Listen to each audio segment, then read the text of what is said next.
Welcome to my channel, Daring Dream Tales and Lessons. एकदा एक घन सबुज जंगल रे एक चमत्कार सिंह बास करुथिला। से जंगल राजा भाबरे जनाशुना थिला एवं गर्व एवं तार अनुग्रह रे शासन जंगल रे शासन चलाउथिला।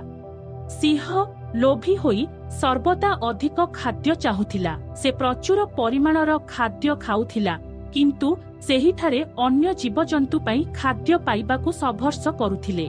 दिने जणे ज्ञानी पुरुणा कइछ सिंह निकटकू जीवाकू साहस बांधिला। कइछ दयालु हे शक्तिशाली सिंह, तुमर भोक असंतुष्ट मने हुए, किंतु तुमे केबे केबे तुमर पाखरे थिबा प्रचुर खाद्य अन्य मानक सहित बांटिबा विषय रे चिंता करिछ कि?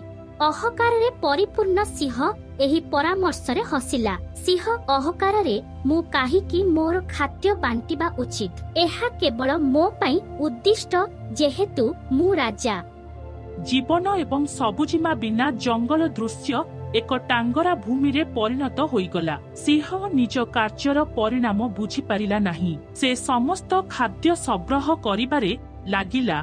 जंगल धीरे धीरे एक शून्य स्थान रे परिणत हेला। दुर्बल ओ हताश होइथिबा अन्य पशु माने पुणी थरे सिंह निकटकू आसिले। जीवजंतु दुर्बल दया करी शक्तिशाली सिंह, जंगल मरुछि, आमी आपणकर साहाय्य आवश्यक करू। शेषरे सिंह तार लोभर प्रभाव बुझिगला। सिंह अनुतापर सह कहिला जे मोर निज लोभ द्वारा मते अंध करि देइथिला। बांटिबार मूल्य एवं अन्य मानंकु विचार करिबार गुरुत्व मु देखिबाकू विफल हेली। नूतन ज्ञान सहित सिंह एवं अन्य प्राणी माने एकत्रित हेले। सेमाने मिलित भावरे जंगलर सौंदर्य एवं प्रचुरता फेराई आनिबा पई कार्य कले।